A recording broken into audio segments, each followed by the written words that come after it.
কত মধুর, কত সুন্দর, কত অসাধারণ তেলাওয়াত করতেন আমার বিশ্বনবী। একবার তেলাওয়াত শুনলে পাগল না হয়ে কেউ থাকতে পারতো না।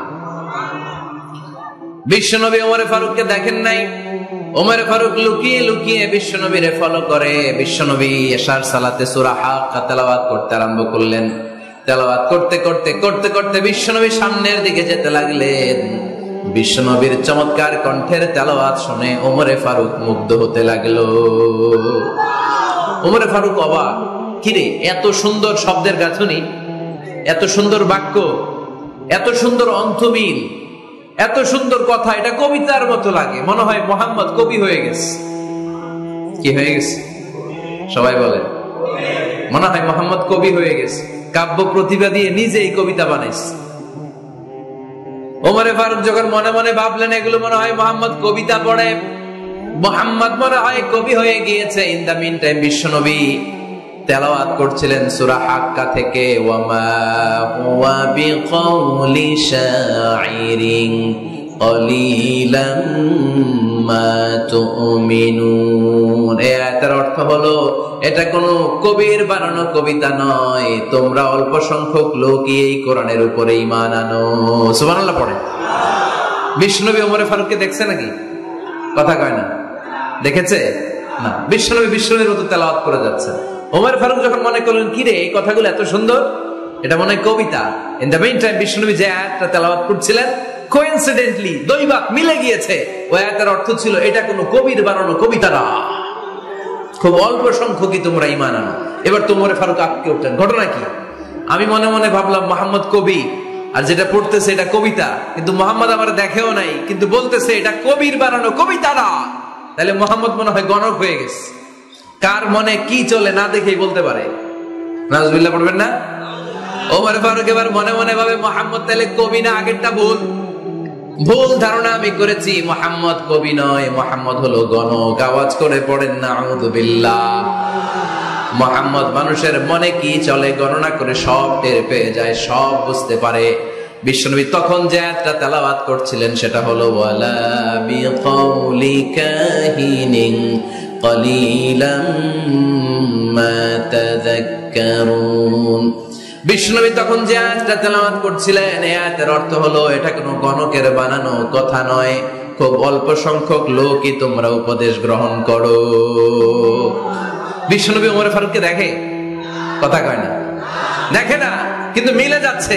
ওই আয়াতের পরের আয়াতটা ছিল এটা গণকের বানানো কোনো গণনা নয়, খুব অল্প সংখ্যকই তোমরা ঈমান আনো। এবার তো ওমর ফারুক বেহুশ।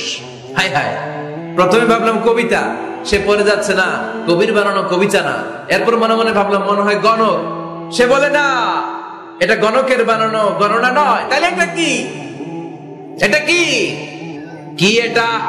কি পড়ে মুহাম্মদ, যার কণ্ঠের তেলাওয়াত শুনলে মানুষ পাগল হয়ে যায়। বিশ্বনবী তখন পড়তে আরম্ভ করলেন তানজিলুম মির রাব্বিল আলামিন। এর মানে হলো এটা কবিতা না, এটা গণকের বানানো গণনা না, মানুষের বানানো কিচ্ছু না, এটা গোটা বিশ্বের রব আল্লাহ পাকের বাণী। সুবহানাল্লাহ পড়েন। এই 2 নাম্বার ডোজ করলো। প্রথম ডোজ পড়ছে দোয়ার ডোজ। প্রথম ডোজ কিসের? দোয়ার। 2 নাম্বার সূরা হাক্কা দিয়ে আল্লাহ দিলেন এক ধাক্কা। এই সূরা হাক্কার ওই ঘটনার পর ওমরে ফারুক তো পাগল পড়া। কি ঘটে গেল আমার সাথে ওই দিন? আমি মনে মনে যা ভাবি সব মোহাম্মদ বুঝে।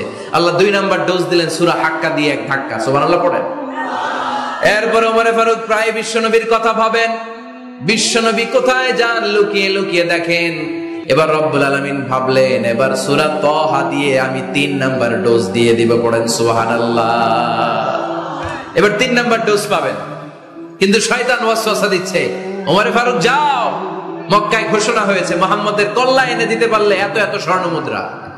শয়তানের ওয়াসওয়াসায় আবার ভুল পথে হাঁটতে লাগলেন সাইয়েদনা ওমর। নাঙ্গা তরবার নিয়ে বিশ্বনবীর মাথা কাটার জন্য বের হয়ে গেলেন। বনু জাহারা গোত্রের একটা লোক বলে, ওমর তুমি কোথায় যাও? ওমরে ফারুক বলেন মুহাম্মাদের কল্লা কাটার জন্য যাচ্ছি। পড়েন নাউজুবিল্লাহ। আবু জাহারা গোত্রের লোক বলে তুমি মুহাম্মাদের কল্লা কাটতে যাও? আরে তোমার বোন ফাতেমা বিনতে খাত্তাব আর তোমার বোনের জামাই সাঈদ, এরা তো দুজন কালিমা পড়ে মুসলমান হয়ে গেছে। আরে মুহাম্মাদের কল্লা পরে কেটো, আগে ঘর সামলাও যে ওমর। আগে ঘর সামলাও, পরে তুমি মুহাম্মাদের কল্লা কাটতে যাও। ওমরে ফারুক রেগে গেলেন, রাস্তা ঘুরিয়ে বাড়ির দিকে চলতে আরম্ভ করলেন। রাগে তিনি গড়গড় করছেন।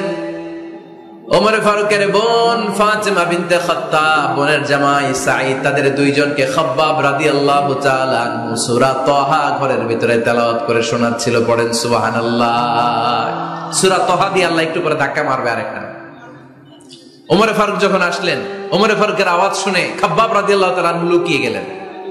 ওমরে ফারুক দরজার মধ্যে কড়া নাড়লেন। বোন বলে, কে তুমি? সাইয়েদনা ওমর বললেন, আমি ওমর।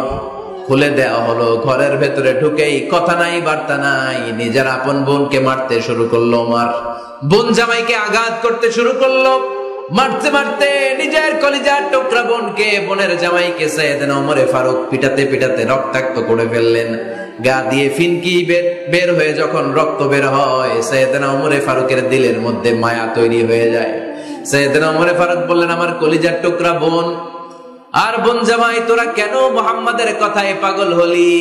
বুঝলাম না কেন মক্কার লোকগুলো পাগল পড়া হয়ে সব মুহাম্মাদের দলে চলে যায়। কি এমন কথা মুহাম্মদ তোদের শোনায়, কি এমন বাণী তোদের শোনায় যে বাণী শুনে সব তোরা মুহাম্মাদের দলে চলে গেলি? কি আছে মুহাম্মাদের কাছে? কি কি জাদুটা? কি কি জাদু পেলি সেখানে? আমার একটু দেখা। বোন ফাতেমা বলে, না ভাই, ইন্নাকা রিজিস, তুমি নাপাক। লা ইয়ামাসসুহু ইল্লাল মুতাহহারুন, পাক পবিত্র না হয়ে আল্লাহর এই কালামে স্পর্শ করা যায় নাকি? আওয়াজ করে বলেন, স্পর্শ করা যায়? ভাই তুমি গোসল করে আসো, তাহলে তোমার হাতে তুলে দিব, তুমি পড়লেই বুঝতে পারবা কি আছে আল্লাহর এই কোরআনে। সুবহানাল্লাহ পড়েন। সাইয়েদনা ওমর ফারুক গোসল করে আসলেন। বোন এবার সূরা তাহা চামড়ার মধ্যে সূরাতু তাহার কিছু অংশ লিখে খাব্বাব রাদিয়াল্লাহু তাআলা আনহু লুকিয়েছিলেন। ওনার হাত থেকে সূরা তাহার অংশটা নিয়ে সাইয়েদনা ওমর ফারুকের বোন ওমর ফারুকের হাতে দিয়ে বলল, ভাই তুমি আসার আগে এই অংশটা সবাই মিলে তেলাওয়াত করছিলাম। ওমর ফারুকের হৃদয়টা তখন একেবারে নরম, কারণ আগে ধাক্কা খাইছে কয়টা? জোরে বলতে হবে। প্রথম ধাক্কাটা কিসের? হ্যাঁ, দোয়া। দ্বিতীয়টা হাক্কা, সূরার নাম হাক্কা দিয়ে দিছেন আল্লাহ ধাক্কা। এবার দিবে সূরা তাহার ধাক্কা। ওমর ফারুক হাতে নিলেন। খুব ভালো আরবি জানতেন, চমৎকার আরবির অর্থ বুঝতেন, কারণ আরবি ভাষাভাষী মানুষ। হাতে নিয়ে নজর দেওয়ার পরে ওনার চোখ দিয়ে দাঁড় দাঁড় করে পানি বের হয়ে গেল। ওমর ফারুক আয়াতগুলোর দিকে তাকিয়ে পড়তে আরম্ভ করলেন। তাহা মা আনজালনা আলাইকাল কুরআনা লিতাশকা ইল্লা তাযকিরাতান লিমান ইয়াখশা তানজিলাম মিম্মান খালাকাল আরদা ওয়াস সামাওয়াতিল উলা। পড়েন সুবহানাল্লাহ। উনি পড়তে আরম্ভ করলেন, তাহা মা আনজালনা আলাইকাল কুরআনা লিতাশকা, এই কোরআনকে হতভাগা জাতি হিসেবে থাকার জন্য তোমাদের উপর নাজিল করি নাই। তানজিলাম মিম্মান খালাকাল আরদা ওয়াস সামাওয়াতিল উলা, এটা ওই রবের পক্ষ থেকে, ওই সত্তার পক্ষ থেকে নাজিল হয়েছে যেই রব জমিন তৈরি করেছেন, যেই রব বিশাল সুবিশাল আকাশ তৈরি করেছেন। সুবহানাল্লাহ পড়েন। সূরা তাহার এই চমৎকার অসাধারণ শব্দ গাঁথনি দিয়ে এই আয়াতগুলো যখন পড়তে আরম্ভ করলেন, ওমর ফারুক আর নিজের উপর ব্যালেন্স রাখতে পারলেন না, আর ধরে রাখতে পারলেন না। এবার ডাইরেক্ট অ্যাকশন। এবার কি? এবার কি? 3 নাম্বার ধাক্কা খেয়ে, সূরা তাহার ধাক্কা খেয়ে আর সামলাতে পারলেন না, পাগলের মতো হয়ে গেলেন। বলতে আরম্ভ করলেন, আইনা মুহাম্মদ, মুহাম্মদ কোথায়? সাইয়েদনা খাব্বাব বললেন, বিশ্বনবী সাফা পাহাড়ের পাদদেশে দারুল আরকাম ইবনে আবিল আরকামের ঘরে বসে বসে লুকিয়ে লুকিয়ে কোরআনের দাওয়াত দিচ্ছে। ওমর, তুমি যদি মুহাম্মদ সাল্লাল্লাহু আলাইহি ওয়াসাল্লামের দেখা পেতে চাও, তাড়াতাড়ি দারুল আরকামের ঘরের দিকে ছুটে যাও। ওমর ফারুক তলোয়ার নিয়ে ছুটলেন, পাগলের মতো ছুটলেন, আর ধৈর্য ধারণ করতে পারেন না। বিশ্বনবীর নূরানী চেহারাটা একবার দেখার জন্য পাগলের মতো ছুটতে আরম্ভ করলেন। ওমরে ফারুককে দারুল আরকামের কাছে আসতে দেখে বিশ্বনবীর চাচা হামজা ইবনে আব্দুল মুত্তালিব এসে বলে, নবী তাড়াতাড়ি দারুল আরকামের ঘর থেকে আপনি পালিয়ে অন্য কোথাও চলে যান। ওই যে ওমর ইবনে খাত্তাব নাঙ্গা তলোয়ার নিয়ে আপনার উপর আক্রমণ করার জন্য ছুটে আসছে গো নবী। বিশ্বনবী বললেন, ও আমার সাহাবারা, ও আমার চাচা হামজা, সবাই আপনারা সরে যান, ওমরে আসতে দেন, ওমরে বাধা দিয়েন না। কারণ কিছুদিন আগে তাহাজ্জুদের নামাজ পড়ে আমি আল্লাহর কাছে একটা বিশেষ দোয়া করেছি, আমার মন বলছে ওই দোয়াটা আল্লাহ কবুল করতে শুরু করেছে। ওমরে ফারুক চলে আসলেন, এসে কোনো কথা নাই, চিৎকার দিয়ে বললেন, আশহাদু আল্লা ইলাহা ইল্লাল্লাহ ওয়া আশহাদু আন্না মুহাম্মাদান আবদুহু ওয়া রাসূলুহু। আমি সাক্ষ্য দিলাম আল্লাহ এক, অদ্বিতীয়, আল্লাহ ছাড়া কোনো ইলাহা নাই, নিশ্চয় আপনি মুহাম্মদ আল্লাহর বান্দা এবং রাসূল। সুবহানাল্লাহ পড়েন। এই কালমা শাহাদাতের ভেতরে আল্লাহর কথা, আমার নবীর কথা ঢুকিয়ে দিয়েছে কে? ঝিনুকের ভেতর লুকিয়ে থাকে যেমন মতি, ঝিনুকের ভেতর লুকিয়ে থাকে যেমন মতি, কালমা শাহাদাতে আছে আল্লাহর জ্যোতি, কালমা শাহাদাতে আছে আল্লাহর জ্যোতি। পড়েন, ঝিনুকের ভেতর লুকিয়ে থাকে যেমন মতি, ঝিনুকের ভেতর লুকিয়ে থাকে যেমন মতি, কালমা শাহাদাতে আছে আল্লাহর জ্যোতি, কালমা শাহাদাতে আছে আল্লাহর জ্যোতি। পড়েন আল্লাহু আকবার। ওই শাহাদাতের জ্যোতি সাইয়েদনা ওমর ফারুকের হৃদয়টারে উজালা করে দিল। দুনিয়ার সব ভয়কে পেছনে ফেলে এক আল্লাহর ভয়কে অন্তরে ধারণ করে আওয়াজ করে বললেন, আশহাদু আল্লা ইলাহা ইল্লাল্লাহু ওয়াহদাহু লা শারীকা লা ওয়া আশহাদু আন্না মুহাম্মাদান আবদুহু ওয়া রাসূলুহু। পড়েন সুবহানাল্লাহ। তিনটা ধাক্কা। কয়টা? সবাই বলতে হবে কয়টা? প্রথম ধাক্কাটা দোয়া, দ্বিতীয় ধাক্কা হাক্কা, তৃতীয় ধাক্কা সূরা তাহা। তিনটা ধাক্কার মাধ্যমে সাইয়েদনা ওমর ফারুককে মুসলমানদের লিডার বানায় দিল কে? ওমর ফারুক কালিমা পড়ে মুসলমান হয়ে গেছে। নও মুসলিম সাহাবাদের মধ্যে আনন্দের বন্যা বয়ে গেল। বিশ্বনবী খুশি হয়ে গেলেন, আল্লাহ শুকরিয়া করলেন, আল্লাহ তুমি আমার দোয়া ফিরিয়ে দাও নাই। আমি বলেছি দুজনের একজনকে চাই, তুমি ওমর ফারুককে দান করেছো। পড়েন আলহামদুলিল্লাহ। এবার ওমর ফারুক বিশ্বনবীর প্রশ্ন করলেন, নবী আলাসনা আলাল হক, আমি প্রশ্ন করি উত্তর দেন, আমরা কি সত্যের উপর নাই? বিশ্বনবী বললেন, বালা ওমর, আমরা এই সত্যের উপরে আছি। আমাদের কোরআন কি সত্য নয়? বিশ্বনবী বললেন, কোরআনও সত্য। আমাদের রব আল্লাহ কি সত্য নন? বিশ্বনবী বললেন, সত্য। ওমর ফারুক বললেন, তাহলে ফিমাল ইখতিফা, তাহলে লুকিয়ে লুকিয়ে আর গোপনে দাওয়াতি কাজ কেন? আপনি সত্য নবী, কোরআন সত্য কিতাব, আমার রব আল্লাহ সত্য, আর আমি ওমর কালিমা পড়ে মুসলমান হয়ে গিয়েছি, তাহলে ফিমাল ইখতিফা, আর লুকিয়ে লুকিয়ে কোরআনের দাওয়াত দিবেন কেন? বের হন, মক্কার শহরের মাঝখানে চলে আসেন, চিৎকার করে আমরা আল্লাহর নামের ঘোষণা দেব। বিশ্বনবী ডেকে বললেন, না ওমর, এটা মাক্কি জীবন, ওমর এটা মাক্কি জীবন, এখানে দাওয়াতি কাজ করব লুকিয়ে লুকিয়ে, আস্তে আস্তে। আল্লাহ যখন আমাদেরকে বিজয়ী করে দিবেন তখন আমরা প্রকাশ্যে দাওয়াত দিলে কোনো সমস্যা নাই। সাইয়েদনা ওমর ফারুক বলেন, না ও নবী, আমার উপর ছেড়ে দেন, আমি দেখব আপনি আমারে শুধু মক্কার জমিনে একটা মিছিল দেওয়ার অনুমতি দেন। কিসের অনুমতি? আল্লাহর নামের তাকবীর দেওয়ার অনুমতি দেন। বিশ্বনবী বললেন, ঠিক আছে, সাবধানে তাকবীর দিও। ওমর ফারুক তাকবীর দেওয়ার জন্য লোক খুঁজতে আরম্ভ করলেন। মুসলিম 11 জন সাহাবাকে খুঁজে পেলেন। কয়জন? ওমর ফারুক বললেন 11 জনই চলবে। 11 জনকে 2 লাইন করলেন। কয় লাইন?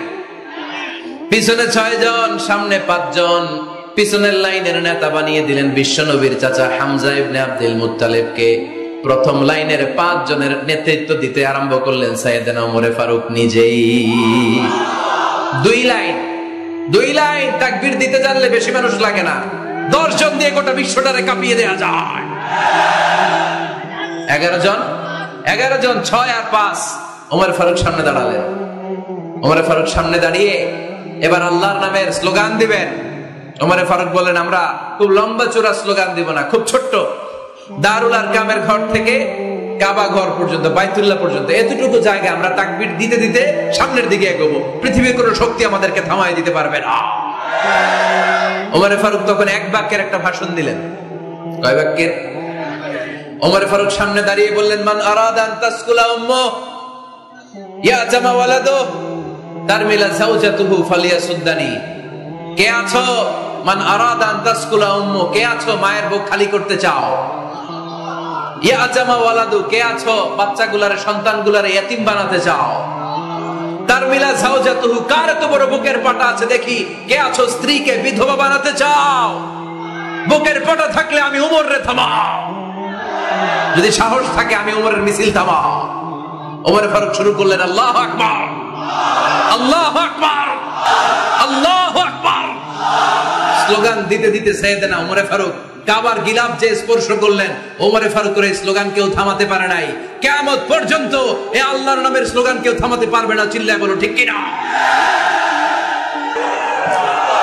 ওমর ফারুকের স্লোগান সেদিন মক্কায় কেউ থামাইতে পারছিল? আওয়াজ করে বলতে পারছিল? এখনো আল্লাহর নামের স্লোগান কেউ থামাই দিতে পারবে? কিয়ামত পর্যন্ত আমার রবের স্লোগান কেউ থামাতে পারবে? পারবে না। ওমর ফারুক স্লোগান দিলেন। আবু জাহেল, উতবা, শাইবা, ওয়ালিদ ইবনে মুগীরা আল্লাহু আকবার ধ্বনি শুনে বাইরে আসছে। কিরে এত বড় স্লোগান, আমাদের কাছ থেকে পারমিশন নেয় নাই, অনুমতি নেয় নাই। অনুমতি নেওয়া ছাড়াই স্লোগান শুরু। বের হয়ে দেখে মিছিলের সামনে ওমর। ওমর ফারুককে দেখে আবু জাহেল দিছে এক দৌড়, উতবা দিছে আরেক দৌড়, শাইবা দিছে বহু দৌড়। সুবহানাল্লাহ পড়বেন না? এজন্য ওমর বেশি লাগে না, ওমর লাগে একজন। চিল্লায় বলতে হবে, ওমর ফারুক লাগে কয়জন? একজন। ওমরই গোটা বিশ্বের চেহারা পাল্টে দিতে সক্ষম। চিল্লায় বলেন ঠিক কিনা? গোটা বিশ্বে মুসলমানদের আছে করুণ অবস্থা। আমাদের কোনো সেন্ট্রাল লিডারশিপ নাই। আমাদের মুসলিম দেশগুলোরে এক করে রাখবে, ভাইয়ের ভাইয়ের মতো রাখবে, আমাদের স্বার্থ নিয়ে কথা বলবে, এরকম নেতা আমাদের নাই। ঠিক কিনা? আমরা সেই ওমর ফারুকের অপেক্ষায়, আমরা সেই ইমাম আল মাহাদির অপেক্ষায়, যার একটা হুঙ্কারের আহ্বানে গোটা বিশ্বের সব মুসলমান এক প্ল্যাটফর্মে চলে আসবে। ওইরকম নেতা একজন লাগবে। কয়জন? গোটা মুসলিম উম্মাহকে একত্রিত করার জন্য একজন ওমরই যথেষ্ট। ঠিক কিনা? আবার বিশ্বনবী বলছেন, লা নাবিয়্যা বা'দি ওয়ালা রাসূলা, আমার পরে কোনো নবী নাই, আমার পরে কোনো রাসূল নাই। তবে লাউ কানা বা'দি নাবিয়্যুন লাকানা উমর, আমি নবীর পরে যদি নবী হওয়ার যোগ্যতা কারো থাকে, আমার ওমরের মধ্যে সেই যোগ্যতা আল্লাহ দিয়েছে।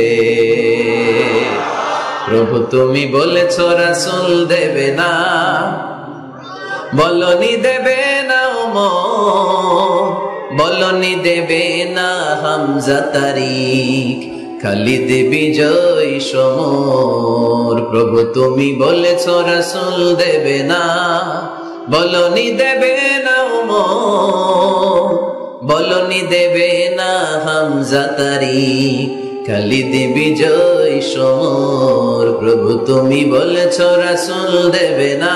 আল্লাহু আকবার। একটা ওমর দরকার। কয়জন দরকার? কয়জন দরকার?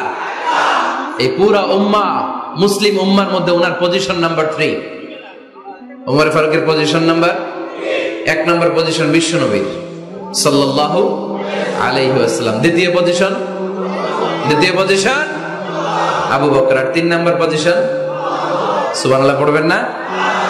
আশারাতুল মুবাশশিরিনা বিল জান্নাহ, জান্নাতের সুসংবাদ প্রাপ্ত অনেক সাহাবার কথা হাদিসে পাওয়া যায়, কিন্তু এক হাদিসে আল্লাহ রাসূল সাল্লাল্লাহু আলাইহি ওয়াসাল্লাম 10 জন সাহাবীর কথা বলেছেন। ওই 10 জনের ভেতরে সাইয়েদনা ওমর ফারুক আছে না নাই? আবার ওমর ফারুক ছিলেন বিশ্ব নবীর শ্বশুর। সাইয়েদনা ওমর ফারুকের কন্যা হাফসা রাদিয়াল্লাহু তাআলা আনহাকে বিশ্বনবী বিয়ে করে ওমর ফারুকের জামাই হয়েছে, আর ওমর ফারুককে বিশ্বনবী শ্বশুর বানিয়েছে। সুবহানাল্লাহ পড়েন। আগে জানতেন এটা? ওমর ফারুক রাদিয়াল্লাহু তাআলা আনহু যে বিশ্বনবীর শ্বশুর ছিল, এটা আজকে প্রথম জানলেন। কে কে দেখি? দেখছেন? অনেকেই জানেন না। মাশাআল্লাহ, হাত নামান, আমরা জেনে নিব। জানতে কোনো সমস্যা নাই। বাঁচতে হলে জানতে হবে। বাঁচতে হলে কি করতে হবে? জানতে হবে। 4 জন খলিফার 2 জন হচ্ছে বিশ্বনবীর মেয়ের জামাই, বাকি 2 জন হচ্ছে বিশ্বনবীর শ্বশুর। সাইয়েদনা উসমান রাদিয়াল্লাহু তাআলা আনহুর কাছে বিষ্ণু নবী সাল্লাল্লাহু আলাইহি ওয়াসাল্লাম 2 কন্যাকে বিয়ে দিয়েছেন। বিষ্ণু নবী সাল্লাল্লাহু আলাইহি ওয়াসাল্লামের মোট কন্যা 4 জন। কয়জন? বড় মেয়ের নাম যায়নাব রাদিয়াল্লাহু তাআলা আনহা, ওনার স্বামীর নাম ছিল আবুল আস ইবনে রাবিয়া। তারপরের মেয়ের নাম হচ্ছে উম্মে কুলসুম, ওনাকে বিয়ে দিয়েছিলেন বিশ্বনবী সাইয়েদনা ওসমান রাদিয়াল্লাহু তাআলা আনহুর সাথে। উম্মে কুলসুম রাদিয়াল্লাহু তাআলা আনহার ইন্তেকালের পরে আরেক মেয়ে রুকাইয়াকে বিশ্বনবী সাইয়েদনা ওসমানের কাছে আবার বিয়ে দিয়ে দিলেন। সুবহানাল্লাহ পড়ে। আর সবচেয়ে ছোট্ট কন্যা ফাতেমা রাদিয়াল্লাহু তাআলা আনহাকে বিয়ে দিয়ে দিলেন নিজের চাচাতো ভাই সাইয়েদনা আলী রাদিয়াল্লাহু তাআলা আনহুর সাথে। তার মানে সাইয়েদনা ওসমান আর সাইয়েদনা আলী ছিল বিশ্বনবীর মেয়ের জামাই, ঠিক কিনা? আর সাইয়েদনা আবু বকর রাদিয়াল্লাহু তাআলা আনহুর কন্যা আয়েশা রাদিয়াল্লাহু তাআলা আনহাকে বিশ্বনবী বিয়ে করে আবু বকর রাদিয়াল্লাহু তাআলা আনহুকে বানালেন শ্বশুর। আর ওমরে ফারুকের কন্যা হাফসা রাদিয়াল্লাহু তাআলা আনহাকে বিয়ে করে ওমরে ফারুককেও বানালেন শ্বশুর। তাহলে 4 খলিফার 2 জন জামাই, 2 জন। আওয়াজ করে বলতে হবে, 4 খলিফার 2 জন, বাকি 2 জন। ওমরে ফারুক রাদিয়াল্লাহু তাআলা আনহুকে আল্লাহ তাআলা জ্ঞানও দিয়েছেন, আবার প্রজ্ঞাও দিয়েছেন। জ্ঞান আর আল্লাহর ভয়, তাকওয়া। আমার প্রিয় ভাইরা, রামগঞ্জের ভাইরা, তাই না? রামগঞ্জের ভাইরা, কোন ব্যক্তিকে যদি আল্লাহ তাআলা জ্ঞান দেয়, আবার যদি তাকওয়ার গুণ দেয়, জ্ঞানও আছে আবার আল্লাহর ভয়ও আছে, এই লোকেরা কেউ থামায় রাখতে পারবে না। এরা কেউ থামায় রাখতে পারে না, সে গোটা বিশ্ব জয় করবে। সাইয়েদনা ওমরে ফারুককে আল্লাহ তাআলা জ্ঞানও দিয়েছেন, আবার তাকওয়াও দিয়েছেন। সুবহানাল্লাহ পড়েন। বিশ্বনবী সাল্লাল্লাহু আলাইহি ওয়াসাল্লাম স্বপ্ন দেখলেন, বিশ্বনবী দুধ খাচ্ছেন, আঙ্গুলের ভেতর দিয়ে ফাঁক দিয়ে দুধ বেরোয়, বিশ্বনবী দুধ খাচ্ছেন। খেতে খেতে একটু দুধ আঙ্গুলে লেগে আছে, এই আঙ্গুলটা কারো মুখে না দিয়ে বিশ্বনবী সাল্লাল্লাহু আলাইহি ওয়াসাল্লাম ওমরে ফারুকের মুখের ভেতরে ঢুকাই দিলেন। অতিরিক্ত দুধটা ওমরে ফারুক খেলেন। সাহাবারা বললেন, মাযা ওয়ালতা বিহি ইয়া রাসূলুল্লাহ, হে আল্লাহর রাসূল, এই স্বপ্ন দিয়ে কি বুঝালেন? বুঝলাম না। বিশ্বনবী সাল্লাল্লাহু আলাইহি ওয়াসাল্লাম বললেন, আউয়ালতু বিহি আল ইলম, এটা দিয়ে আমি জ্ঞান বুঝিয়েছি, কারণ অতিরিক্ত দুধের অংশটা আমি কাউরে না দিয়ে ওমরকে দিয়েছি, তার মানে ওমরের জ্ঞানের কোনো তুলনা হয় না। এজন্য স্বপ্নে যদি কেউ দেখেন আপনি দুধ পান করছেন, এটা প্রমাণ করে আল্লাহ তাআলা আপনাকে দ্বীনের জ্ঞান দান করবে। আবার বিশ্বনবী সাল্লাল্লাহু আলাইহি ওয়াসাল্লাম আবার আরেক রাতে স্বপ্ন দেখলেন, সাহাবারা লাইন ধরে বিশ্বনবীর সামনে দাঁড়ানো, কোন সাহাবার জামা নাভি পর্যন্ত, কোন সাহাবার জামা হাঁটু পর্যন্ত, কোন সাহাবার জামা টাকনু পর্যন্ত, কোন সাহাবার জামা আরো ছোট, কিন্তু ওমরে ফারুকের জামা বিশ্বনবী দেখলেন এত বড়, টেনে হিচড়ে হিচড়ে বিশ্বনবীর সাথে চলছে। সুবহানাল্লাহ পড়বেন না? সাহাবারা বললেন, মাযা ওয়ালতা বিহি ইয়া রাসূলুল্লাহ, হে আল্লাহর রাসূল, এটা দিয়ে আপনি কি বুঝাতে চাইলেন? বিশ্বনবী বললেন, আউয়ালতু বিহি আত তাকওয়া, এটা দ্বারা আমি দিনদারি বোঝালাম, তাকওয়া বোঝালাম। সুবহানাল্লাহ পড়েন। বিশ্বনবী দেখলেন কোন সাহাবার জামা এতটুকু, কোন সাহাবার জামা এত লম্বা, কোন সাহাবার জামা পা পর্যন্ত লম্বা। আর সাইয়েদনা ওমর ফারুককে দেখলেন ওনার জামা এত লম্বা, ওমর ফারুক টেনে হিচড়ে জামা নিয়ে চলতেছে। বিশ্বনবী বুঝাতে চাইলেন, ওমরের যেহেতু জামা লম্বা, ওমরের ভেতরে আল্লাহর ভয়, দিনদারিও খুব বেশি। চিল্লায় বলেন ঠিক কিনা? জ্ঞানও দিয়েছেন, আবার দিনদারিও দিয়েছেন। এই দুইটা জিনিস যদি থাকে, এই পৃথিবীতে তাকে সফল রাষ্ট্রনায়ক বানায় দেয় কে?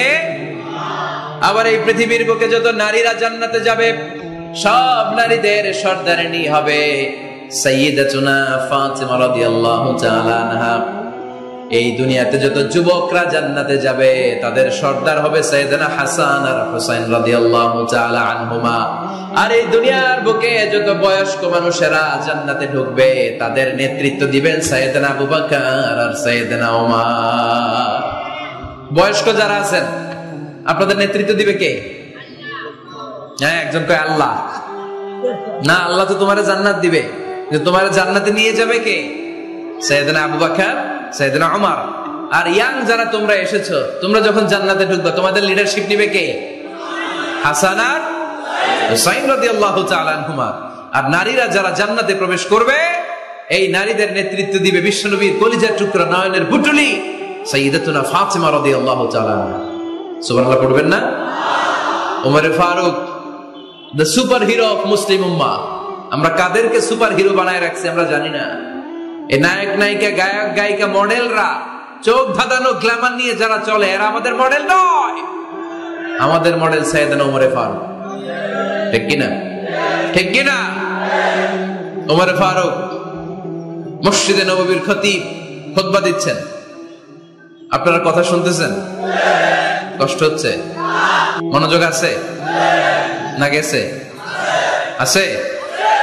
আচ্ছা, আরো কয়েক মিনিট শুনবেন না? আচ্ছা, ওমরে ফারুক রাদিয়াল্লাহু তাআলা আনহু জুমার খুতবা দিচ্ছেন। ওমরে ফারুক জুমার খুতবা দিচ্ছেন। কিসের খুতবা? খুতবার মাঝখানে হঠাৎ চিৎকার মেরে বললেন, ইয়া সারিয়াত ইবনে জানিমিল জাবাল, ইয়া সারিয়াত ইবনে জানিমিল জাবাল, ইয়া সারিয়াত ইবনে জানিমিল জাবাল, মানে এই সারিয়া, এইদিকে না, জাবাল পাহাড়ের দিকে, জাবাল জাবাল, গো টু দা মাউন্টেন, পাহাড়ের দিকে যাও। এই কথা বলে আবার থেমে খুতবা দেওয়া শুরু করলেন। সাহাবারা আগামাতা কিছুই খুঁজে পেল না, আগের কথার সাথে মিল নাই, পরের কথার সাথে মিল নাই। জুমার নামাজ শেষ, সাহাবারা বললেন, আমিরুল মুমিনিন, খলিফাতুল মুসলিমিন ওমরে ফারুক জুমার খুতবা দেওয়ার সময় হঠাৎ চিৎকার মেরে বললেন, ইয়া সারিয়াত ইবনে জানিমিল জাবাল, আপনার এই বাক্যের সাথে আপনার খুতবার আগের কথার কোনো মিল পেলাম না, পরের কথারও কোনো মিল পেলাম না, আপনি বুঝিয়ে বলেন কেন বলেছেন, আমরা তো বুঝলাম না। সাইয়েদনা ওমরে ফারুক বলেন, আমি যখন জুমার খুতবা দিচ্ছি হঠাৎ আমার চোখের মধ্যে ভেসে উঠলো ওই যে গত কয়েক মাস আগে আমি আমার মুসলিম সেনাপতিকে ইরানে, পারস্যে, ওই ইরানের বিশাল রাজ্যে যুদ্ধের জন্য পাঠিয়েছি। আমি দেখলাম যুদ্ধের একটা ভয়ঙ্কর মুহূর্তে আমার মুসলিম সেনাপতি ভুল দিকে চলতে আরম্ভ করেছে। বাম দিকে তার পাহাড়, ডান দিকে উপত্যকা, ডান দিকে যদি সে চলে যায়, উপত্যকায় চলে যায়, শত্রু বাহিনীর হাতে ধরা খেয়ে সব মারা যাবে। আর আমার সেনাপতি যদি মুসলিম বাহিনীকে নিয়ে পাহাড়ের উপর উঠে যায়, আল্লাহর মেহেরবানিতে এই যুদ্ধেও তারা জয়লাভ করবে। এজন্য আমি মসজিদের মিম্বারে দাঁড়িয়ে রব্বুল আলামিন আমার চোখের সামনে ওই যুদ্ধক্ষেত্রের দৃশ্যপটটা তুলে ধরেছে, ওইটা দেখে আমি এখানে দাঁড়িয়ে আমার সেনাপতিকে কমান্ড দিয়েছি। পড়েন সুবহানাল্লাহ। যেন তেন মানুষ না, এটা জুমার মিম্বারে দাঁড়িয়ে হাজার কিলোমিটার দূর পারস্যে কি হচ্ছে সেটাও দেখতে পেতেন আল্লাহর মেহেরবানিতে। সুবহানাল্লাহ পড়েন। সাহাবারা বিশ্বাস করে নিলেন, কিন্তু মুনাফিক টাইপের যেগুলো, এগুলো বলে এটা আবার কেমন কথা, উনি আছেন মদিনার মিম্বারের মধ্যে দাঁড়িয়ে, হাজার হাজার কিলোমিটার দূরে কি হচ্ছে উনি দেখবেন কেমনে। এরা বিশ্বাস করলো না, সাহাবারা সবাই বিশ্বাস করলো, মুনাফিক গুলো বিশ্বাস করলো না। তারা মনে মনে ভাবলো, এই মুসলিম সেনাপতি বিজয়ের বেশে যেদিন মদিনায় আসবে, আমরা মদিনার উপকণ্ঠে দাঁড়িয়ে থাকবো, ওদেরকে জিজ্ঞাসা করবো এমন এমন দিন ওমরে ফারুকের কণ্ঠের কোনো আওয়াজ শুনতে পেরেছিলে কিনা। বিজয়ী বেশে সাহাবারা যখন ফিরে আসতো, সব মুমিনরা আহলান ওয়া সাহলান জানাতে ওনাদেরকে রিসিভ করতে যেত, মুনাফিক গুলো যেত না। কিন্তু ওই দিন মুনাফিকরা সবার আগে যায় হাজির। মুসলিম সেনাপতি যখন ঢুকলো, জিজ্ঞেস করলো, মুসলিম সেনাপতি, এত দিন আগের কথা, জুমার দিন দুপুর বেলা যুদ্ধক্ষেত্রে হঠাৎ করে আমিরুল মুমিনিনের কোনো কথা তুমি তোমার কান দিয়ে শুনতে পেরেছিলে কিনা বলো। সেনাপতি বলল, তোমরা কেমন করে বুঝলা, কেমন করে তোমরা জানলা? তোমরা ঠিকই জেনেছো, ঠিকই ধরেছো, ঠিকই বলেছো। যুদ্ধের কঠিন মুহূর্তে ভুল করে আমি উপত্যকার দিকে মুসলিম বাহিনীকে নিয়ে ছুটতে আরম্ভ করেছিলাম, হঠাৎ করে আমিরুল মুমিনিনের একটা কণ্ঠ আমার কানের ভেতরে ভেসে আসলো, আমি শুনতে পেলাম, ইয়া সারিয়াত ইবনে জানিমিল জাবাল, ডান দিকে উপত্যকার দিকে যেও না, তাড়াতাড়ি বাম দিকে পাহাড়ের উপর চড়ে যাও। শুনেছি আমি, আমার নিজ কানে শুনেছি, তোমরা কি করে জানলে? আমি নিজে শুনেছি। সেদিন আমিরুল মুমিনিনের এই ইনস্ট্রাকশন, এই গাইডলাইন যদি আমরা ফলো করতে না পারতাম, শত্রু বাহিনীর হাতে আমরা কচু কাটা হতাম, আমাদের চেহারা, আমাদের আত্মীয় স্বজনরা তোমরা কেউ দেখতে পেতে না। পড়েন সুবহানাল্লাহ। This is our super hero. আমাদের সুপার হিরোর নাম কি? চিল্লায় বলতে হবে, ওমরে ফারুক রাদিয়াল্লাহু তাআলা আনহু। এভাবে গাইডলাইন দিয়েছেন উম্মাহকে, এভাবে ইনস্ট্রাকশন দিয়েছেন। ওমর ফারুকের ব্যাপারে বিশ্বনবী বলেছেন, আশাদ্দুহুম ফি আমরিল্লাহি উমর, আল্লাহর জমিনে আল্লাহর দ্বীন বাস্তবায়নের ক্ষেত্রে আমার ওমরে ফারুকের চাইতে কঠিন কেউ ছিল না। এজন্য ওমরে ফারুককে মুনাফিকরা জমের মতো ভয় পেত। কারা ভয় পেত? এমনকি শয়তানও ভয় পেত। সুবহানাল্লাহ পড়েন। বিশ্বনবী বলতেন, মা লাকিয়াকা শাইতানু সালিকান ফাজ্জান ইল্লা সালাকা ফাজ্জান গায়রা ফাজ্জিন। ওমর, তোমার যদি ইবলিস শয়তান এই রাস্তা দিয়ে হেঁটে আসতে দেখে, ইবলিস শয়তান এই রাস্তা রেখে দিয়ে অন্য রাস্তা দিয়ে হাঁটে। ওমর, তুমি যদি এই রাস্তা দিয়ে হাঁটো, শয়তান জীবনে ওই রাস্তা দিয়ে হাঁটবে না, এই রাস্তা দিয়ে আরেক রাস্তা দিয়ে হাঁটে। সুবহানাল্লাহ কইতে পারলেন না? আল্লাহর হাবিব সাল্লাল্লাহু আলাইহি ওয়াসাল্লামের স্ত্রীরা মাঝে মাঝে রাসূল সাল্লাল্লাহু আলাইহি ওয়াসাল্লামের কাছে বায়না ধরতো, নবী আমাদেরকে এইটা দেন, ওইটা দেন, আমাদের ঘরে এইটা নাই, ওইটা নাই। বিশ্বনবীকে, আমার কাছে কিচ্ছু নাই, থাকলে এমনি থাকো, নাইলে যাও। কিন্তু বিবিরাও ছাড়ে না, নবী আমাদের এইটা দেন, ওইটা দেন, বায়না ধরছে সব বিবিরা। বিশ্বনবীর স্ত্রী ছিল কয়জন? হ্যাঁ, কয়জন? 11 জন। দাসী 2 জন, সব মিলে 13 জন। 11 স্ত্রী ধরছে, নবী এটা দেন, ওইটা দেন। বিশ্বনবী বলে কিছু নাই, স্ত্রীরাও ছাড়ে না। ইন দ্য মিন টাইম বিশ্বনবী হঠাৎ একটা সালাম শুনতে পেলেন। কে যেন দরজার মধ্যে এসে দাঁড়িয়ে নক দিচ্ছে আর বলছে, আসসালামু আলাইকুম ওয়া রাহমাতুল্লাহ। বিশ্বনবী সালামের উত্তর দিলেন, ওয়া আলাইকুম আসসালাম ওয়া রাহমাতুল্লাহ। আর বিশ্বনবী বুঝতে পেলেন এটা সাইয়েদনা ওমর ফারুকের কণ্ঠ। কার কণ্ঠ? সালামের উত্তর দিয়ে বিবিদের দিকে তাকায় দেখে একটা বিবিও নাই, সব অন্দরমহলে দৌড়। সুবহানাল্লাহ কইবেন না? এটারে ভয়ের কারণে দৌড় এটা বলে না, শ্রদ্ধার কারণে, তার হাইবাতের কারণে। হাইবাত, পার্সোনালিটি, এটাকে বলে হাইবাত ওমর। ওমরে ফারুকের হাইবাত, পার্সোনালিটি এত স্ট্রং ছিল, ওনাকে দেখলেই মানুষ ভয় পেত। ইসলামের জন্য ভয়। সুবহানাল্লাহ পড়তে হবে।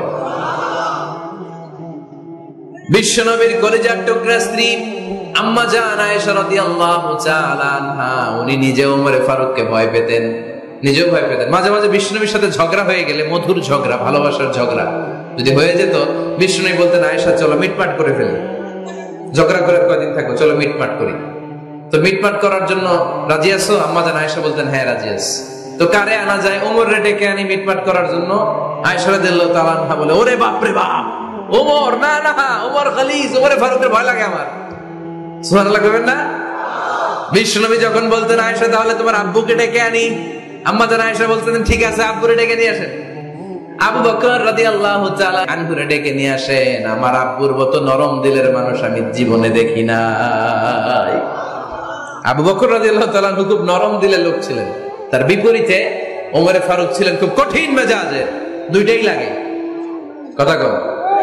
নরমও যেমন লাগে, গরমও লাগে। নরম গরমের সমন্বয় দরকার আছে না নেই? আর সুপার হিরো ওমরে ফারুক রাদিয়াল্লাহু তাআলা আনহু। আমরা যাদের আমাদের ছোট্ট বাচ্চা আছে, ঘরে 2 বছর 3 বছরের শিশু আছে না আমাদের, রাতের বেলা দেখুন খেতে চায় না, খালি মায়ের জ্বালায়। তো মা তখন বলে, এই খাও নাইলে ভূত আসবে, ওই যে বিড়াল আসবে, বাঘ আসবে, ভাল্লুক আসবে, এগুলো বলে না? এগুলো বলে ভুলিয়ে বালিয়ে বাচ্চাকে ভয় দেখে খাওয়াতে চায়। লক্ষ্মীপুরে আপনারা কিসের ভয় দেখান? হ্যাঁ, ভূতের? কিসের? কিসের? বাঘের? কালা বিলাই? কালাচান? আচ্ছা, তো এই যে বাঘ আসবে, ভাল্লুক আসবে, এই তাড়াতাড়ি খাও, বাঘ আসবে। বাঘের কথা শুনলে বাচ্চারা খেয়ে ফেলে ভয়।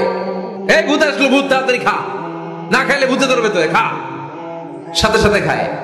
মদিনাতে যখন ওমরে ফারুক রাদিয়াল্লাহু তাআলা আনহু মদিনার খলিফা, তখন মদিনার বাচ্চারাও মাদেরকে এরকম জ্বালাতো, খেতে চাইতো না।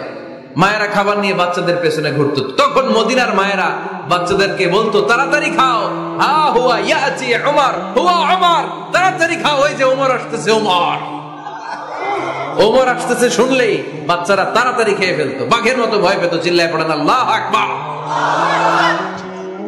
মুসলিম ইতিহাসে প্রথম চিফ জাস্টিস আবু বকর রাদিয়াল্লাহু তাআলা আনহু যখন খলিফা, চিফ জাস্টিস বানাই দিয়েছেন ওমরে ফারুককে। সর্বপ্রথম কোরআন সংকলনের পরামর্শ দিয়েছেন সাইয়েদনা ওমরে ফারুক। এই যে কোরআন 114 সূরা 30 পারা, আগে কিরকম ছিল? কথা কন না কেন? আগে গাছের পাতায় লেখা ছিল, পশুর চামড়ায় লেখা ছিল, ওটের হাড্ডির মধ্যে লেখা ছিল কোরআন। এভাবে যখন হাফেজে কোরআন সাহাবারা শহীদ হতে আরম্ভ করলো, এক যুদ্ধে টানা 70 জন হাফেজে কোরআন সাহাবা নিহত হলেন, শহীদ হলেন। ওমরে ফারুক তখন আবু বকর রাদিয়াল্লাহু তাআলা আনহুর কাছে যেয়ে বলেন, আবু বকর, আপনি কোরআন জমা করেন, সব কোরআনের কপিগুলো একসাথে করে এরকম একটা কোরআন করেন।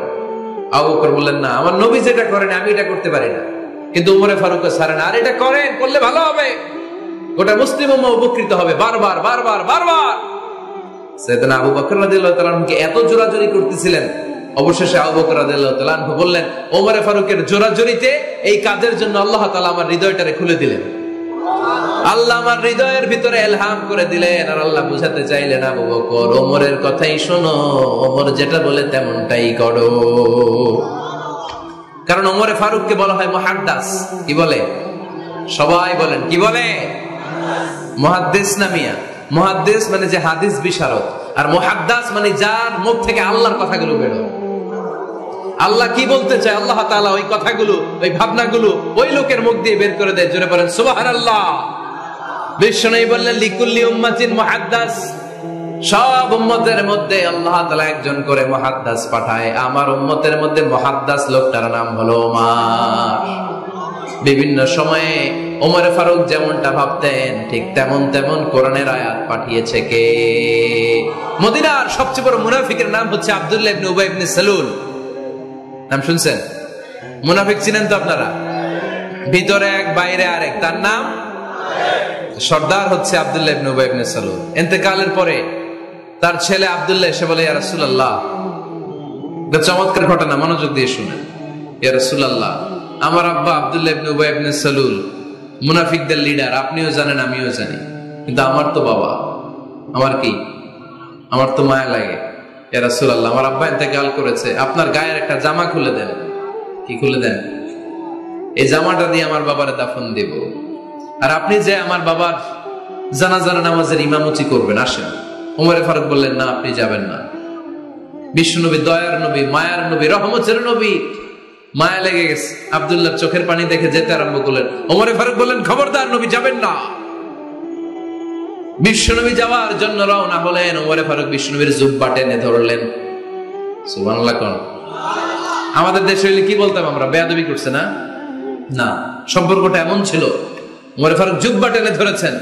যখন আল্লাহ আয়াত নাযিল করলেন, ইস্তাগফির লাহুম আও লা তাস্তাগফির লাহুম ওয়া ইন তাস্তাগফির লাহুম 70 মাররাতান ফালাই ইয়াগফিরাল্লাহু লাহুম। বিশ্বনবী ওমর ফারুককে সরিয়ে দিয়ে জুব্বাটা হেঁচকা টান মেরে জানাজার নামাজের ইমামতি করে আসলেন।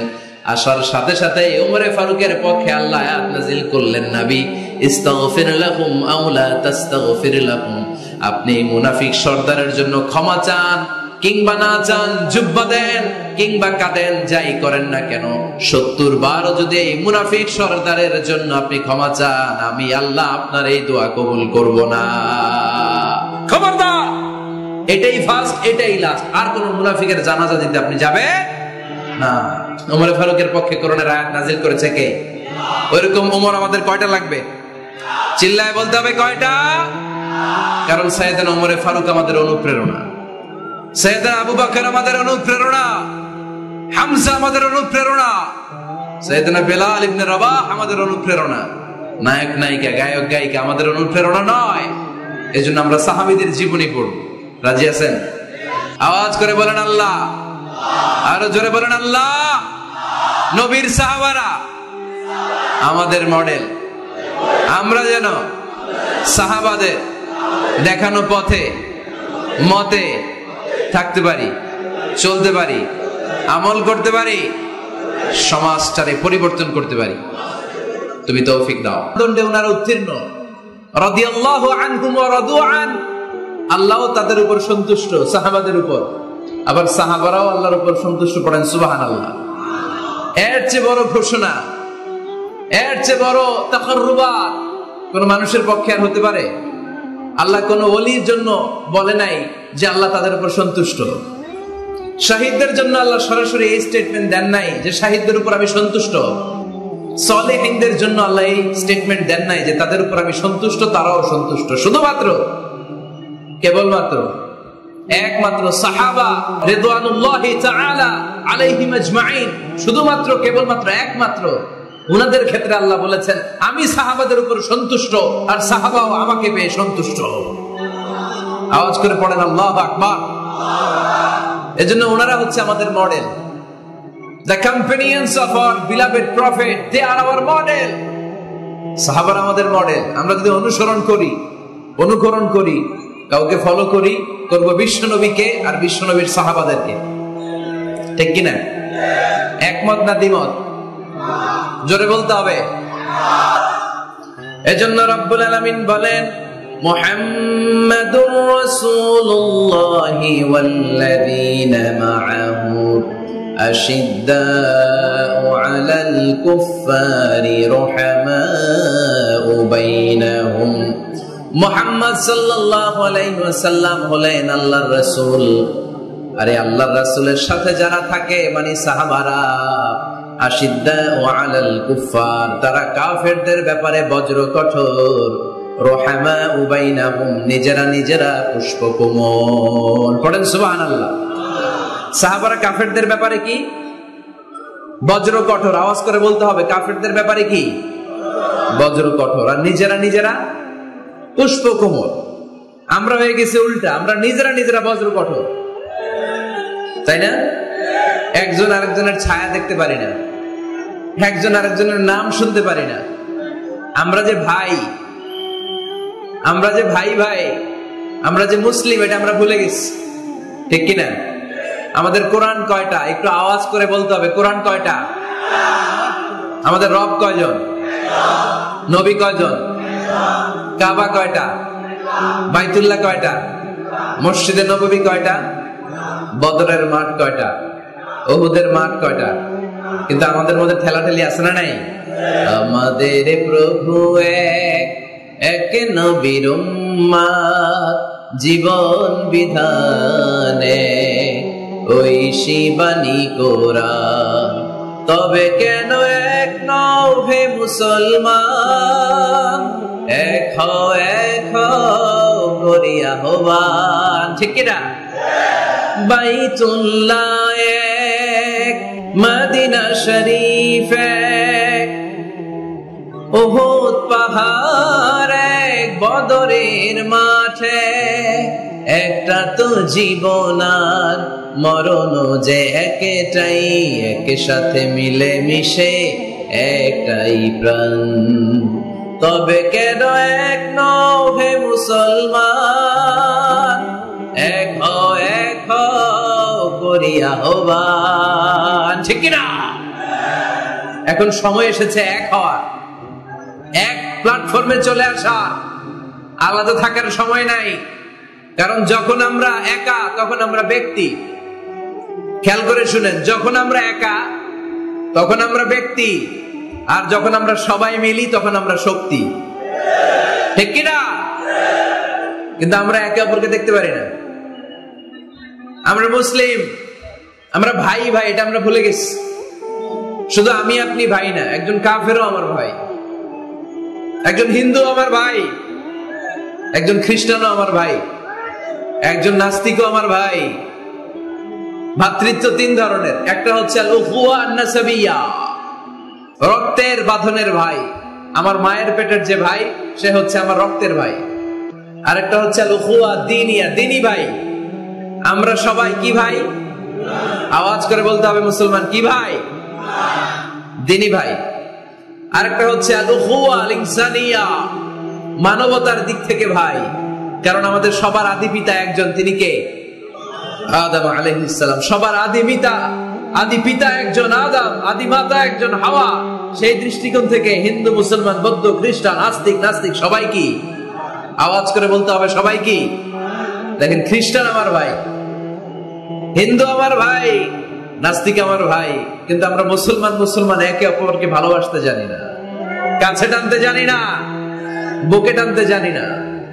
এজন্য বিভেদ ভুলে যান, বিভেদের প্রাচীরকে ভেঙে চুরমার করে দেন। সবাই একসাথে হয়ে যায়, এক হয়ে যায়। বরকত নাজিল করবে কে?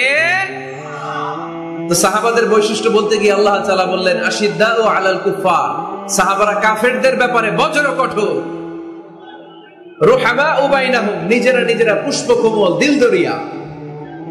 আমরা হয়ে গেছি উল্টা, আমরা নিজেরা বজ্র কঠোর, তাই না? নিজেরা বজ্র কঠোর। আমরা নিজেরা যেন বজ্র কঠোর না হই। একে অপরের সাথে যেন হিংসা প্রকাশ না করি, বিদ্বেষ প্রকাশ না করি। আমরা যেন মুসলমান ভাই ভাই হয়ে যায়। চান ভাই ভাই হতে চান? সবাই ভাই ভাই থাকবো, সবাই চান? আল্লাহ তুমি কবুল করো, আমরা পড়ি আমিন। আরো জোরে পড়তে হবে আমিন। তাহলে আমাদের মডেল হচ্ছে সাহাবারা। কারা? আরো জোরে বলতে হবে কারা? তো যারা আমাদের মডেল, তাদের জীবনী জানার দরকার আছে না নাই? হ্যাঁ, সাহাবাদের জীবনী আপনারা পড়েন। সাইয়েদনা আবু বকরের জীবনী পড়েছেন? ওমর ফারুকের জীবনী, সাইয়েদনা আলী রাদিয়াল্লাহু তাআলা আনহু, উসমান রাদিয়াল্লাহু তাআলা আনহু। আজকের এই মাহফিলটা, আমার আলোচনার সার্থকতা ঘটবে তখন যখন সবাই মিলে আমরা এই সিদ্ধান্ত নিতে পারবো যে আমাদের মডেল বিশ্বনবী, আমরা বিশ্বনবীর জীবনী পড়বো। আমাদের মডেল সাহাবারা, আমরা সাহাবাদের জীবনী পড়বো এবং তাদের জীবনী থেকে যে চেতনা, যে প্রেরণা, যে অনুপ্রেরণা আমরা পাই, সেটা আমাদের জীবনে কাজে লাগাবো। জোরে বলেন ঠিক কিনা? যারা সাহাবাদের জীবনী পড়ে তারা কি কখনো মিথ্যা বলতে পারে? ঘুষ খেতে পারে? সুদ খেতে পারে? খাদ্যে ভেজাল দিতে পারে? মাছে ফরমালিন দিতে পারে? ওজনে কম দিতে পারে? ক্যাসিনোর ব্যবসা করতে পারে? পেঁয়াজের দাম বাড়াতে পারে? কোন মেয়েকে ধর্ষণ করতে পারে? এগুলো হবে দেশপ্রেমিক, এগুলো হবে আল্লাহওয়ালা। এজন্য প্রিয় ভাইরা, আসুন আমরা সাহাবাদের জীবনী পড়ি এবং ওনাদের জীবনী থেকে আমরা অনুপ্রেরণা নিয়ে অনুপ্রাণিত হই। আজকে আমরা সাইয়েদনা ওমর ফারুকের জীবনী থেকে কিছু শিক্ষা আমাদের নিজেদের জন্য নিয়ে আমরা বাড়িতে ফিরবো ইনশাআল্লাহ। অল্প কয়েকজন বলছে, আরো জোরে বলতে হবে ইনশাআল্লাহ। মাশাআল্লাহ। সাইয়েদনা ওমর ফারুক রাদিয়াল্লাহু তাআলা আনহুর জীবনী আমরা শুনবো। কার জীবনী? আওয়াজ করে বলতে হবে, কার জীবনী? আমি যত সময় কথা বলবো, প্রশ্ন করলে উত্তর দিতে হবে বাঘের বাচ্চার মতো। আমরা ওমরে ফারুকের জীবনী শুনবো। কার জীবনী? ওমরে ফারুকের জীবনী। আল্লাহ তাআলা তিনটা ইমানি ধাক্কা ওনার হৃদয়ে দিয়ে ওনাকে ইসলামের জন্য কবুল করে নিয়েছেন। কয়টা ধাক্কা? সবাই বলতে হবে, আরো জোরে বলেন কয়টা? তিনটা। এক নাম্বার ধাক্কা হচ্ছে বিশ্বনবীর দোয়ার ধাক্কা। দোয়ার একটা ধাক্কা আছে না নাই? এটা বড় ধাক্কা। এটা ব্যালিস্টিক ক্ষেপণাস্ত্রের চেয়েও কড়া, মারাত্মক। মিসাইল হামলা করলে যেমনি লক্ষ্যবস্তু ভেদ করে, দোয়ার মতো দোয়া করলো দোয়া যে লক্ষ্যবস্তুতে আঘাত হানে, ঠিক কিনা? বিশ্বনবী দোয়া করলেন, আল্লাহুম্মা আইজ্জাল ইসলাম বিহাব্বির রাজুলাইনি ইলাইক। আল্লাহ, এই মক্কার দুইজন লোকের একজনকে তুমি কালিমার সুশীতল ছায়াতলে এনে দাও। দুইজন লাগবে না, কয়জন লাগবে? জোরে বলেন, একজন। কারণ যুগ জামানা পাল্টে দিতে চাই না অনেকজন, এক মানুষই আনতে পারে জাতির জাগরণ। এক মানুষই বিপদকালে বাঁচায় কাফেলায়, ক্ষুদ্র ডিঙ্গি বাঁচায় জাহাজ অসীম দরিয়ায়। এজন্য জামানা পাল্টে দিতে লাগে কয়জন? এজন্য বিশ্বনবী আল্লাহর কাছে দোয়া করলেন, আল্লাহ মক্কার দুজনের একজন, দুজন চাই না, দুজনের যে কোনো একজনকে কালিমার সুশীতল ছায়াতলে এনে দাও। এক হলো ওমর ইবনুল খাত্তাব, হয়তো খাত্তাবের বেটা ওমরকে তুমি ইসলামের ভেতরে নিয়ে আসো, কিংবা আবি জাহাল ইবনে হিশাম, হিশামের বেটা আবু জাহেলকে তুমি মুসলমান বানায়া দাও। দুইজন চাইছেন নাকি একজন? হয় খাত্তাবের বেটা ওমর কিংবা হিশামের বেটা আবু জাহাল, দুজনের একজনকে আমার চাই। ওমরে ফারুকের জন্য দোয়াটা কবুল করে নিয়েছে কে? তাহাজ্জুদের নামাজ পড়ে বিশ্বনবী যখন দোয়া করলেন, এই দোয়া যে ওমরে ফারুকের হৃদয়ে একটা ধাক্কা মারল। সুবহানাল্লাহ পড়েন। দোয়ার ধাক্কা বড় ধাক্কা, ঠিক কিনা? প্রায় শুনবেন ক্যান্সার হয়েছে, ডাক্তার বলে দিছে বাঁচবে 2 মাস। কয় মাস? এরপর আমি দেখছি লোকটা 8 বছর বেঁচে ছিল। কয় বছর? ডাক্তার বলছে বাঁচবে কয় মাস, বেঁচে ছিল কয় বছর? 8 বছর। কিসের বরকতে? দোয়া। কিসের বরকতে? তাহলে দোয়ার একটা পাওয়ার আছে না নাই? একটা ধাক্কা আছে না নাই? বিশ্বনবী দোয়া করলেন, আল্লাহ হয় ওমরে ফারুককে আপনি এনে দেন, অথবা আবু জাহেলের মনটারে নরম করে দেন। ওমরে ফারুকের জন্য দোয়াটা কবুল করে নিল কে? এই দোয়ার একটা বরকত ওমরে ফারুকের হৃদয়ে ছুঁয়ে গেল। এক নাম্বার ধাক্কা। ধাক্কা সব একবারে দেওয়া যায় না। ধাক্কা একবারে দেওয়া যায়? ডাক্তারের কাছে গেলে ডাইরেক্ট কি অ্যান্টিবায়োটিক মারে? কথা বলেন। প্রথমে সামান্য ঔষধ দেয়, সিম্পল ডোজ, তারপরে ডোজ একটু বাড়ায়, ফাইনালি কাজ না হলে অ্যান্টিবায়োটিক মারে। কথা বলেন। প্রথম ধাক্কাটা গেল তিনি দোয়ার ধাক্কা। বিশ্বনবী দোয়া করলেন, ওই দোয়ায় ওমরে ফারুকের হৃদয়ে ছুঁয়ে গেল। এরপরে রব্বুল আলামিন ওমরে ফারুককে ধাক্কা মারলেন কোরআনের একটা সূরা দিয়ে। সূরাটার নাম হলো সূরাতুল হাক্কা। কি সূরা? কোন সূরা দিয়ে ধাক্কা দিছে? সূরা হাক্কা। সূরা হাক্কা দিয়ে দিছে, কথা কয় না। সূরা হাক্কা দিয়ে দিয়েছেন এক। আল হাক্কাতু মাল হাক্কা ওয়া মা আদরাকা মাল হাক্কা। সূরা হাক্কা দিয়ে আল্লাহ একটা ধাক্কা মারলেন। ওই যে দোয়া করলেন বিশ্বনবী, দোয়ার পর সাইয়েদনা ওমর ফারুকের হৃদয়ের মধ্যে উথাল পাতাল শুরু হয়ে গেল। সব সময় লুকিয়ে লুকিয়ে বিশ্বনবীরে ফলো করে। বিশ্বনবী ডানে গেলে ওমরে ফারুক ডানে যায়, বিশ্বনবী বাঁয়ে গেলে ওমরে ফারুক বাঁয়ে যায়। বিশ্বনবী রাত্রিবেলা নামাজ পড়লে ওমরে ফারুক পেছনে লুকিয়ে লুকিয়ে বিশ্বনবীর কোরআন শুনে। বিশ্বনবী মসজিদুল হারামের পাশে দাঁড়িয়ে রাতের এশার সালাত আদায় করছিলেন। ওই টাইমে বিশ্বনবী সূরাতুল হাক্কা তেলাওয়াত করছিলেন। কোন সূরা?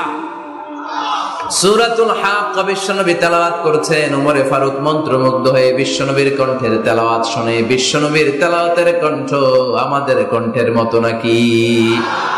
বিশ্বনবীর কণ্ঠ কারি বাসাদের কণ্ঠের মতো? আহমদ বিন ইউসুফের কণ্ঠের মতো?